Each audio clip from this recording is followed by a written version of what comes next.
이번에는 600초로 전략 챙겨보도록 하겠습니다. 키움증권 신창한 전문가입니다. 안녕하세요. 안녕하십니까, 앵커님. 안녕하십니까, 시청자 여러분. 청성천은 신창환입니다.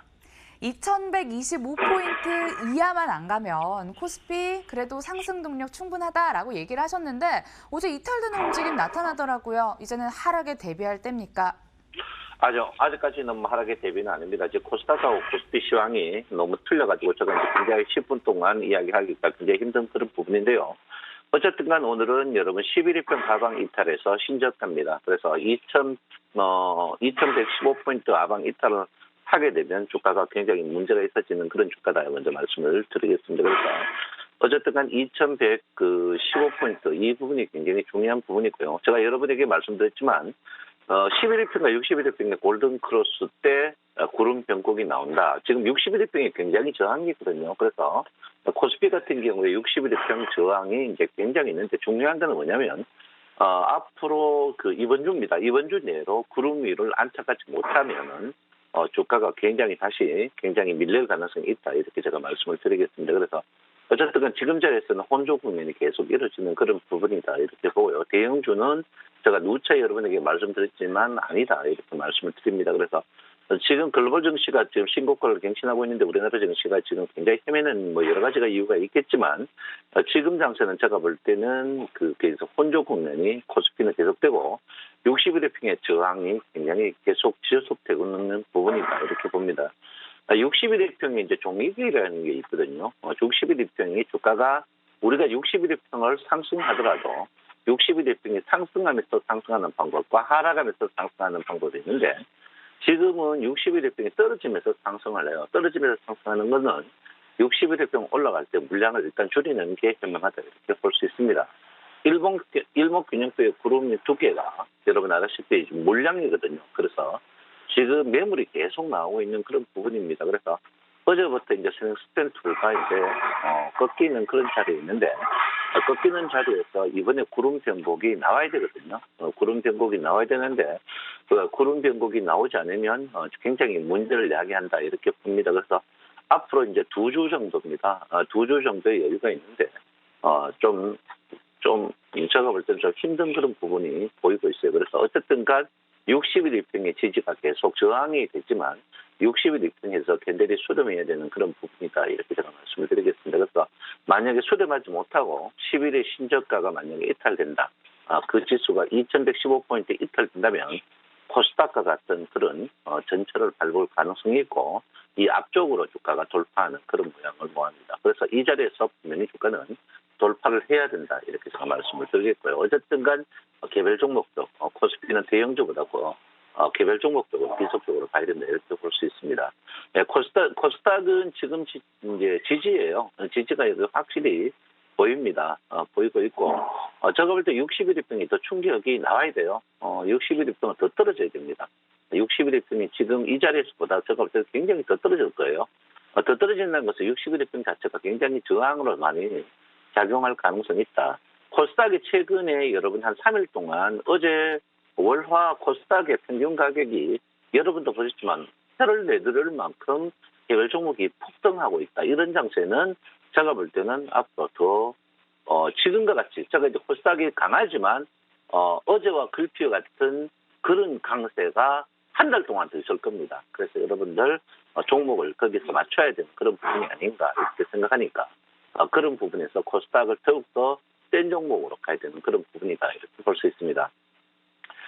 제가 어제 이제 기관들이 어제 장에서 기관들이 칼을 빼들었습니다. 기관들은 하방 쪽에 걸어놨어요. 기관들은 하방 쪽으로 지금 수익 나눔 구조를 했습니다. 기관들이 계속 마이너스를 보다가 어제 플러스를 냈어요. 옵션 플러스를 냈는데 기관들은 지금 하방 쪽으로 걸어놨습니다. 그래서 개인들이 상방 쪽으로 걸어놓고 있는데 개인들이 이 상방이 오래 가지를 못할 그런 구조를 갖고 있고요. 기관들은 지금 외국인들을 두드러 잡고 있습니다. 외국인들을 두드러 잡고 있는데 외국인들은 상승하면 돈이 더 잃는 구조인데 외국인 돈은 시간 가치 때문에 제가 볼 때 한 800억 정도 손실을 볼 것 같아요. 그래서 곧 이제 기관들이 외국인 돈을 털고 개인들을 잡아먹으러 가지 않을까 이렇게 생각하고 있습니다. 그래서 다음 주 목요일, 두 번째 주 목요일까지는 제가 볼 때는 일단 상방보다는 하방 쪽으로 기관이 걸어놨다. 이 부분을 여러분께서 분명히 아셔야 된다. 이렇게 제가 말씀드리겠습니다. 어쨌든 간 지금 장세가 여러분 쉽지 않은 그런 국면이다. 이렇게 먼저 말씀을 드리겠고요. 지금 그 주 D마크 차트가 어제 하방 이탈 이후에 주가가 반등했습니다. 하방 이탈 이후에 이제 반등했는데, 추가적으로 떨어지지는 않을 것 같아요. 이번 주는 지금 지수가, 코스피 같은 경우에 지금 지수가 거의 바닥 지수가 아닌가 이렇게 생각하는데, 그렇다고 수익이 크게 나는 구조도 아닙니다. 그래서 제가 여러분한테 이제 이 중심 가격이 D마크 아래쪽에 있으면 주가가 밀린다. 이건 무조건 이야기했는데, 제가 볼 때는 이제 지금 지수 2200, 20포인트, 2포인트 만약에 하방 이탈된다면은, 잘하면은 돌출 하방이 나올 수 있거든요. 돌출 하방 나오면 추세는 제가 볼 때는 제가 생각했던 2050까지는 주가가 그냥 밀릴 가능성이 있습니다. 그래서 대형주는 여러분께서 좀 피하시는 게 현명한 그런 방법이 아닌가 이렇게 저는 생각을 하고 있고요. 코스닥 같은 경우에는 어쨌든 간 지금 자리에서 지지를 받고 있는데 힘에 묻혀요. 특히 바이오 주식 때문에 그렇습니다. 힘에 묻히는데 코스닥이 지금 지수가 뜨는 그 구조가 대형주 구조가 아니고 소형주 구조거든요. 그래서 만약에 코스닥이 이번에 저는 그랬는데 코스닥이 705포인트 지금부터 한 1.5포인트 더 뜬다고 보고 있거든요. 저는 오늘도 코스닥이 뜨리라고 보고 있습니다. 그래서 여러분들 코스닥 주식에 개별 종목적으로 적극적으로 동참하는 그런 부분이 좀 필요한 게 아닌가 이렇게 저는 생각을 하고 있습니다.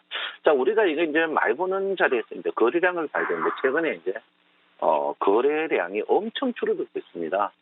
근데 특히 주가가 이제 고가의 거래에 줄어드는 걸 이거 어떻게 봐야 되느냐. 이게 이제, 굉장히 여러분도, 고민이 많이 되는 그런 부분이 아닌가, 이렇게 생각하는데요. 지금 거래량이 줄어든다. 이게, 그 문제가 좀 심각한 부분이거든요. 왜 심각한 부분이냐면, 거래량과 거래대금이 동시다발로 줄어들고 있습니다.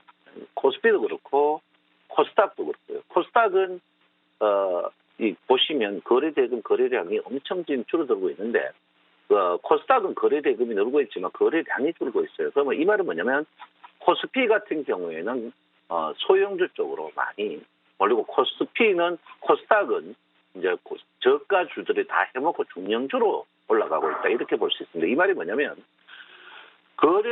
거래량은 코스피도 그렇고 코스닥도 그렇고 두 개 다 줄어들어요. 줄어들었는데 거래 대금은 코스피는 계속 줄어들고 있습니다. 더 줄어들고 있는데 코스닥은 거래 대금이 늘어나고 있어요. 이 말은 뭐냐면 코스닥은 코스피는 계속 개별 종목이고 코스닥은 개별 종목인데 중량주 8,000원 정도, 7,000원에서 8,000원대로 넘어가고 있습니다. 이 말은 뭐냐면 개인들이 저가주로 이제 덤벼드니까 이걸 털고 위쪽으로 가고 있습니다. 그리고 코스닥 주식 보면 절대 저가 주식들이 수익이 않는 종목이 없어요. 그래서 여러분들 특히 거래 대금이 줄어들 때, 거래 대금이 줄어들 때일수록 여러분 뭐를 해야 됩니까? 거래 대금이 늘어난 종목 쪽으로 포인트를 맞추셔야 된다. 이렇게 제가 말씀을 드리겠습니다. 그래서 그 거래 대금을 볼 때 여러분 제일 많이 보는 게 볼륨 오실레이터입니다. 볼륨 오실레이터 거래 대금을 꼭 보셔야 되고 특히 종목도 거래 대금 오실레이터가 이렇게 줄어드는 종목들은 절대 여러분 손대면 안 되고 거래 대금이 늘어나는 종목 쪽으로 여러분들이 주식을 계속 공격하는 마인드를 가져야 됩니다. 이렇게 제가 누차 여러분께 말씀을 드리겠습니다. 어쨌든 간 우리가 이제 보통 이동 평균의 가장 결정적인 이평이 10일 이평입니다. 10일 이평과 그 다음에 이제 20일 이평이고 그 다음에 이제 60일 이평입니다. 60일 이평은 상승하느냐 하락하느냐에 따라서 가장 중요한 부분이고요. 그 다음에 이제 20일 이평, 10일 이평인데 10일 이평이 꺾이면은 10일 이평이 60일 이평 위에 있느냐 아래 있느냐 굉장히 중요합니다. 60일 이평이 이래 있는데 10일 이평이 여기 있으면 꺾인다. 이래 되면 이게는 주식은 지속적으로 하락할 가능성이 있으니까 지금 자리가 애매한 자리입니다만 오늘 주가가 여러분 2115포인트 이하 내려간다면은 코스피도 주가가 굉장히 많이 빠질 수 있습니다. 그래서 여러분들 코스피 대형주는 여러분 조금 멀리하는 게 좋지 않을까 이렇게 생각하고요. 네, 코스닥은 볼 것입니다. 개별 종목으로 지속적으로 여러분께서 마인드를 가지셔야 된다. 이렇게 제가 말씀을 드리겠습니다. 네, 코스피 같은 경우에는 평균 가격이 8,000원밖에 안 되고요. 네, 코스닥 같은 경우에는 평균 가격이 7,000원, 코스닥 가격이 4,300원까지 갔다가 지금 7,000원까지 올라왔습니다. 그만큼 지금 7,000원 전후 종목을 많이 보시고요. 코스피 같은 경우에는 점점 5,000원대 종목으로 여러분께서 포인트를 맞추셔야 된다. 이렇게 보고 항시 여러분 제가 말씀드리지만 주가는 10일 입평, 20일 입평, 60일 입평, 신고가 종목 외에는 절대 매수하면 안 된다. 거기에 거래량이 대량으로 터지는 종목 쪽으로 여러분 포인트를 맞추시면 여러분에게 큰 도움이 되지 않을까. 여러분 절대 눌림목 종목 그런 종목을 피하시는 게 현명하다고 생각합니다. 여러분 내 마음 아시죠? 사랑합니다. 감사합니다. 청소편을 신청합니다.